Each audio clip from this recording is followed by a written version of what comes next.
Hey guys, Stu Darling from Unstoppable Force. Welcome to the podcast. Do you know what?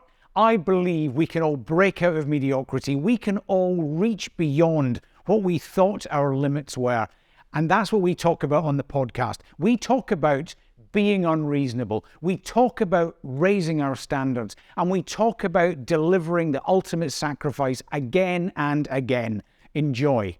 In this episode, I talked to Ocean Reeve, a boy from the Naki in New Zealand who now lives on the Sunshine Coast of Australia and runs one of Australia's top book publishing businesses. We talk about why he is known as Superman.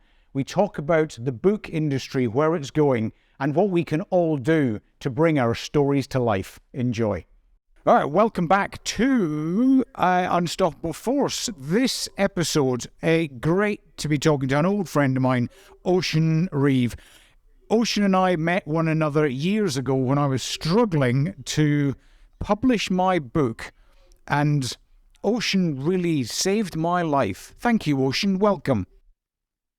G'day, mate, and that's a really great intro. Saving your life? Well, I don't know about that, but I've certainly can look at your book and say it's one of the publications we're very, very proud of. You've done well, Stu. Excellent, thank you. And much as we're talking to you, you're in Australia, we're in New Zealand, you're a boy from the Naki. I am, mate. Taranaki hardcore all the way, brother. I've been in Australia 12 years now, and my career started in the Naki in New Plymouth. And I learned so much from the guys back there and achieved some great things. So, yeah, I'm always going to be a Naki boy. In fact, I'm coming back in May, so I'm looking forward to that. Ah, excellent. We must try and catch up.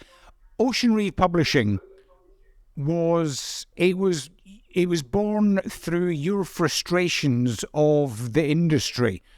Take me back to when you got started, because part of being an unstoppable force is about being unreasonable, and to take it on yourself to change the world through publishing, and that's quite unreasonable. Why was it your responsibility? Well, I think if I could tell the short version of the story, I got into the publishing industry in the year 2000, and like I said, it was back in New Plymouth, and I worked in educational publishing and traditional publishing, and then when the internet really grabbed a hold of of our world, basically, the whole self-publishing thing took off. And back then, we started a branch of the company called publishme.co.nz, and it became the premier place to bring your book to life, to self-publish, mainly because we brought that experience of traditional publishing into that process. So we knew the authors were going to get quality books. We knew what we were doing. When I moved to, my role at that was to manage authors, was to manage them through that process. And I won a national award in 2011 when we were doing, just before the World Cup came to New Zealand. And there was a focus on improving service to our customers, because obviously with a lot of tourists coming over for the World Cup, that was something we really wanted to show as a nation. And I won the annual award for 2011, which was great because I didn't actually feel I was doing anything new or fresh or different. But when I look back on it, I can see authors are very vulnerable. They are very anxious. There's that fear factor that comes into passing over a manuscript to somebody and having them edit and review your heart and soul. So I guess I did understand that. I was pretty empathetic to that.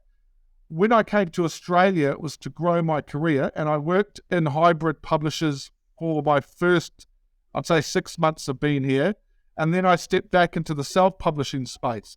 But even then, around 2012, I'd said to my bosses, look, we've got to introduce book marketing, because self-published authors don't know what they're doing, they don't know how to do it. And what is the point of bringing a book to life, paying money to do it, if you don't have that knowledge and that skill set? So over the next, say, 4 or 5 years, I developed marketing modules that would support an author. I went and worked for another company in Brisbane around I can't even remember when that was. I worked for another company in Brisbane. It was a printer, and I helped set up the first assisted independent publishing company in Australia. And the focus around that was that we would provide almost everything. that a author would need if they're going to bring their book to life. And one of those elements was our marketing mentorship, where we were working one-on-one with the authors. And that was really groundbreaking because we could see the results. There were reprints coming through. The authors were making their money back really quickly. And it was a successful model. But I wanted to, like I said, bring everything into one place, and audiobooks was the next step. My boss at the time, fundamentally he's a printer and he couldn't quite get his head around that. I wanted to increase the marketing offerings, and he wasn't really into that either. He was more into the print side of things, like I said. So that kind of was a little bit of a clincher for me to go, okay, I'm getting frustrated now. But the biggest thing that moved me to do this was throughout all of my career in New Zealand and here, the amount of people that have been ripped off by shady, unprofessional, unqualified publishing houses, and the despair that I've seen over the last 22 years has just done my head in stew. And so when 2016 rolled around, I just went, okay, I just can't do this anymore. I've got to be able to step out on my own, create this model that would offer everything. I'd never have to go and look for other services anywhere else. And I would be very transparent about who I am, what I do, where I've come from, so that there was confidence in their investment. There was confidence in what product they would end up with. And there were options. If they wanted to get an audiobook, they could do it. If they wanted to get an ebook, they could do it. So that was where it really came from. And I knew I was going to be pissing some people off, because there's not really any other publishing houses out there that offer the whole gamut of services, specifically in the marketing space. So yeah, I got a bit of flack for a little while. But then like 2021 or 2020, we just got hammered with awards for being innovative in business, being the best independent publishing house in Australia, customer service again. So when that happened, it kind of said to me, great, we broke the rules. We're doing things a little bit different, but it's working, because we would never have got nominated for those awards if the authors weren't happy. So looking back on it now at 2023, and I'm pleased that we've done it, but I wish there were more companies out there that would. So we've got as far as 2020 or so. A lot of people spent an awful lot of time sitting around in their underpants during 2020 and 2021. Maybe some at long last had the idea of, rather than making sourdough bread, they'd start getting their lives on the page. Was COVID, the pandemic, was it good for business? What have you experienced? Yeah, look, we actually did have an upturn because, like I said, a lot of people were rolling around in their underpants and lockdown. So whether they were either, okay, now it's time to write that book, or I'll pull that manuscript out of the bottom drawer now and see where I can take it, there was a lot of movement in that space. So we had a large influx of work coming through. It was a big time for us. I think we didn't really see anything relative to COVID and what it did until like last year. And then we started seeing manuscripts coming through about, people talking about our rights being taken away from us, and, how the lockdowns weren't okay and what it did to our mental health. A lot of those sort of manuscripts have started coming through in the last, 12 to 18 months. But without a doubt, it definitely was a huge increase for us. We ended up increasing our staff numbers to manage it. And yeah, it was a good time had by all. So yeah, it was good. Lockdowns did cause a problem for us too. I mean, at the time, I didn't really like the idea of, especially with new staff members, working from home, especially when we were so busy. I had to abide by the rules, obviously. But thankfully, there weren't as many lockdowns here in Queensland as there was in other parts of Australia. So yeah, it was an interesting time, Stu, but yeah, we grew. We definitely flourished. Did you have to deal with maybe substandard manuscripts, with there being so much? And I think this is a general question of the opportunity to publish books doesn't make it a right for everyone. How do you deal with that, with the standards, whether it's post-pandemic or just that standard you need to set to say, this is not a good enough standard. This is a manuscript that deserves printing, I suppose, is the question. Yeah, look, it has been happening for years. And I think what Ocean Reeve Publishing now has is a bit of a check system when it comes into the process. So a lot of authors ask, what if my manuscript's not any good? What if it's badly written? And I've said to them, like, when you go into editing, that the first job of the editor is to ascertain cohesion and flow. So that does the writing make sense? And there have been times when we've had manuscripts that have just been a complete mess and very hard to understand. So we've stopped, and then we've gone back to the author and said, look, we've encountered this problem. Before we go through and actually do what you paid us to do, we need you to review the manuscript and do these things. Boop, boop, boop, boop, boop. Now, in my career, I've told authors, look, you need to go to a writer's group, or you need to do a course in writing, because sometimes it's just illegible. But, the part of the process is actually to bring the best out of that story without changing the author's voice. So, it's not that we'll let, bad writing go by, but we don't want to rewrite the whole thing for the author because it just doesn't become them anymore. So the process is very definitive to ensure that we can bring it up to industry standard and also maintain the author's voice during that process. So, yeah, it's about being honest at the end of the day, Stu. And we've spoken about being unreasonable. The second step of an unstoppable force is that we continually raise the standard. And one of the things that I've enjoyed with our friendship and our relationship through publishing is that you guys continue to raise the standard, not just within your client relationship, but within your business as well. Absolutely. I think, from a company viewpoint, I've done well in establishing the brand as a step outside of self-publishing. It's a better product that goes out there. So bookshops and libraries know the brand. So we're not prepared to put the brand on any author's books unless it's up to that standard. And we're quite open to the authors about that. So if authors don't want to take on our advice and they want to leave the manuscript in the form it is, then we'll self-publish it for them, but we will not distribute and market for them. That's just something I won't do to damage our brand. Inside the company,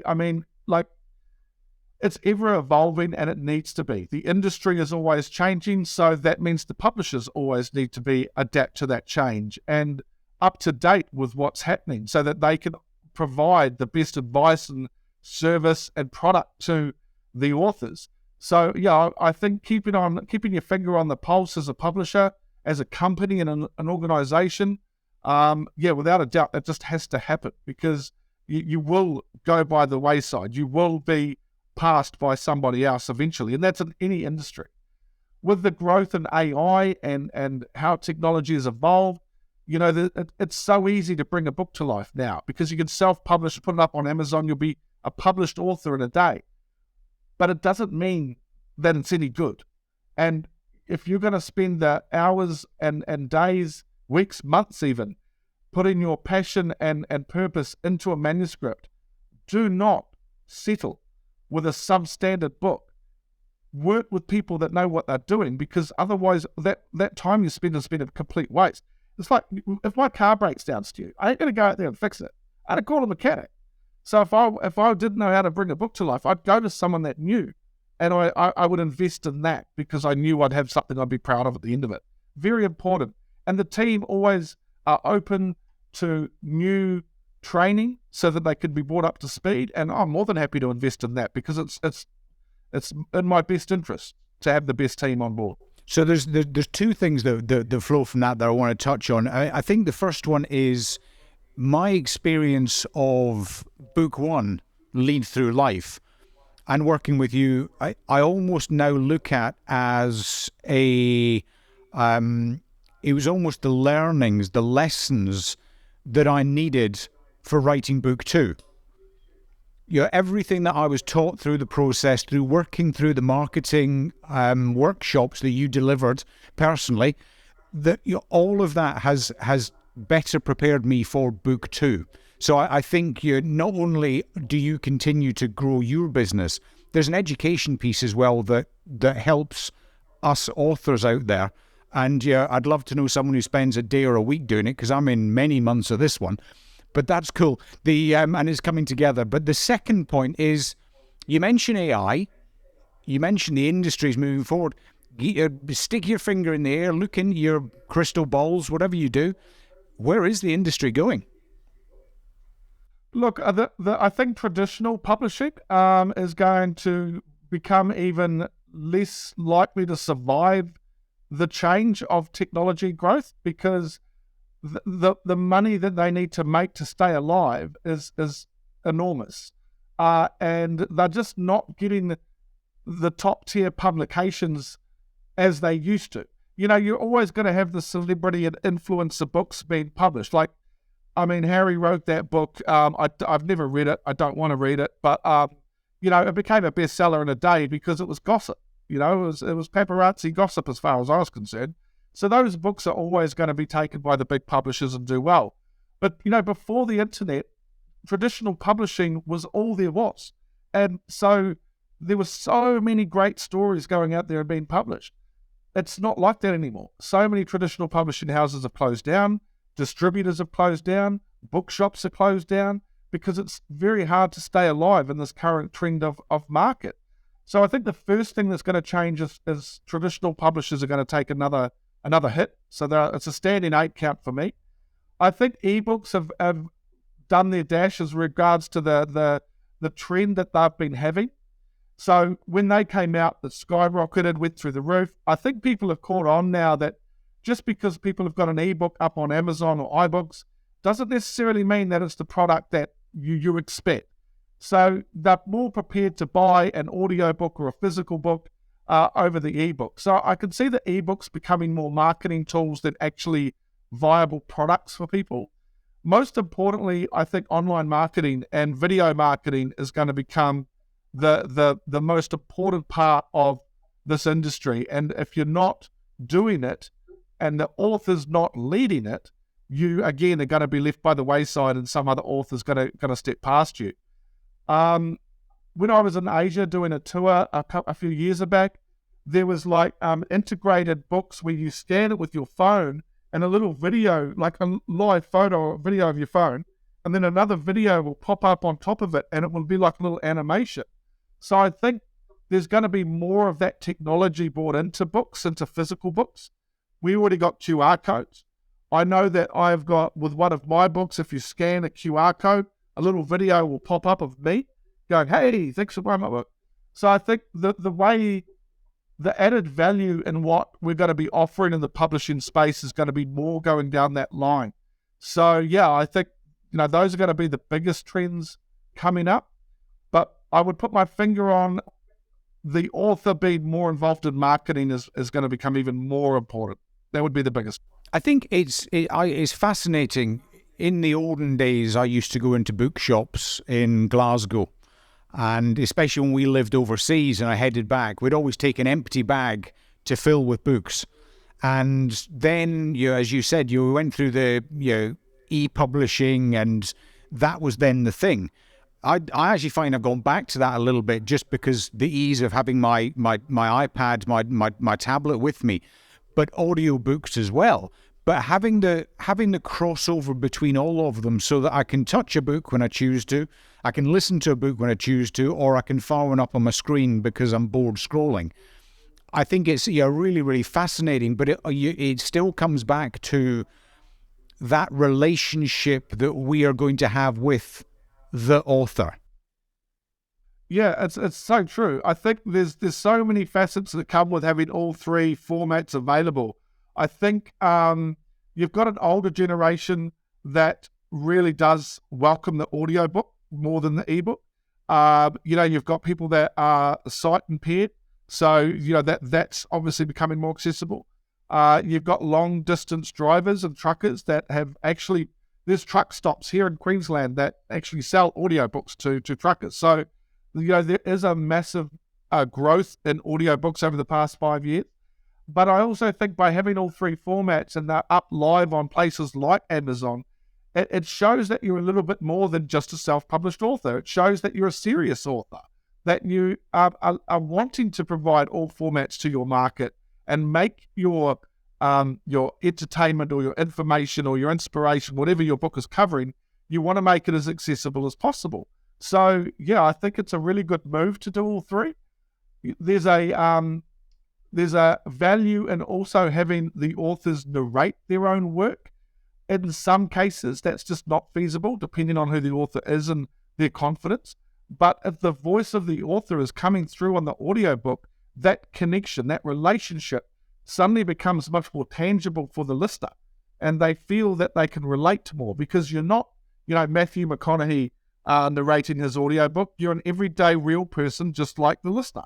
And that accessibility is very important nowadays to the consumer. They want to feel connected to the authors that they are investing in. And that's some of the feedback that I get from the audiobook is people, they buy the audiobook and go, oh, it's actually Stu. And then that relationship is built in, it's in place. And I did a workshop in Florida over the weekend. I wasn't there, I was back here in New Zealand. And they had a bunch of copies of my book to give away. I hadn't sent them to them, but they were accessible because they jumped onto whichever one it was. I assume it was Amazon, and just being everywhere all at once, I think is hugely important as we get. The environment must be getting more and more cluttered, so we've got to have that standard and we've got to have that individuality. You do, and just going back to people listening to your audiobook, I think once they get past your accent, then they might have to listen to it twice, Stu, just to like, what is but seriously, I think that you do need to stand out and you do need to step up your level of desire to have your book reach the people it wants to reach. Our mission statement is bringing stories to life that inspire the world. So we want to publish books that do achieve that. But unless the author is actually going, okay, well, this is a really large part of my legacy. This is something I really want to establish and make sure has an impact. Unless they're on board in doing that, then it is very difficult because the publishers cannot do it on their own. Absolutely not. So we're very fortunate that, about 70% of our author base are quite invested in that journey. So they'll do the audiobook, they'll do the marketing program. They will get out there and speak highly of their book and do workshops and do events. So, we're very fortunate to have those that attitude within our authors for sure. So tell me, what's next for Ocean Reeve Publishing? Where are you headed? Well, I think the most important thing is to obviously always review the services that we're offering, making sure that they're still relevant and tangible and working. Making sure it's the best offering for every author that comes through the door. And every author's different, every book's different. So we've got to make sure that it's also flexible. So always being on top of the game and reviewing what we're offering is the most important thing. At the moment, we're actually evaluating the marketing mentorship program to be even further improved and making that more accessible on an international level. And I want to get back out on stage around the Southeast Asia, especially, and Australia and New Zealand, and start talking about creative expression and publishing again, because the last tour I did was in New Zealand. It was massive. We were like, in some cases, there were 70, 80 people in each library we were talking at. And then the last one was in New Plymouth that you came to, remember? Yeah, I do. I remember it well. Yeah, and then COVID happened and the borders were locked down and we got out just in time. And, I feel like we left a lot of the New Zealand authors hanging because of that. So, I really want to get back into that, get into the touring space and doing more conferences, getting out into online and physical conferences about creative expression and how important it is, especially post-COVID, to tell our stories, to record our stories and to get them out there. Because for the people that say, oh, well, why is my story going to be any good? What difference is that going to make? Who am I to tell this? But your experience of an event and what you've taken from it or what you've learned from it is different from the next person that might write the same genre. And the reader will value that unique perspective. So everyone's got a story in them that's got value. So yeah, I definitely want to get out and spread that word more, definitely. I think that's, humanity has been built on stories. It was sitting round campfires. That was how we invited other families into our campfire circle. And when those families of families sat round campfires, we became tribes. And tribes that shared the same stories became nations. And it's the history that we must keep alive. And I'm so grateful that Ocean Reeve Publishing is around to do and helped me and many others in that process. We're going to have love chatting to you again, Ocean. It's been awesome. You just re-inspired me to get finishing this bloody book. It's nearly there. It's called Unstoppable Force. It needs to happen. Just to wrap things up. Now, I thought this final question, would be an easy one for you to answer, because in every other conversation you and I have had, you have had a Superman t-shirt on. You're now not wearing a Superman t-shirt. So here's the question that I ask everyone at the end of podcasts. If you're any superhero, who would you choose to be and why? Well, absolutely it would be Superman. And just to give an explanation behind that, I adopted the superhero ideal when we launched the company because I wanted to show that creative expression and freedom in how we did things. And I felt, the superhero element was a good way of doing it. And it certainly was. It was fantastic. Each superhero has those inherent moral values that I feel are very important to recognize and try and follow as ordinary humans every day, and truth, justice, honor, all those sort of things. So I think that's very apt to authorship and publishing. I've discontinued it only because I felt that it was time for a change. Like after 5, 6 years, 7 years of ORP being around, I just wanted to bring another standard to what we stood for and who we were. And I didn't want to ride off the back of the superheroes anymore. I think our reputation has earned us the right to say, hey, look, we can stand on our own 2 feet. But Superman is definitely the superhero I connect with. And I like creating superhero authors, especially through what I do every day, for sure. Epic. And we're all heroes. We might not wear capes, but we are all heroes.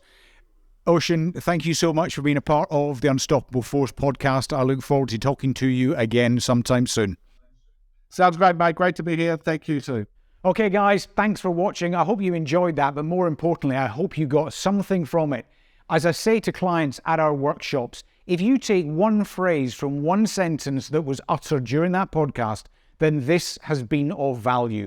If you're looking for more content, jump across to www.unstoppableforce.co.nz or find us on Facebook, on LinkedIn, on Instagram. If you enjoyed this and you want more, we are live across New Zealand at events and workshops and sometimes in the US.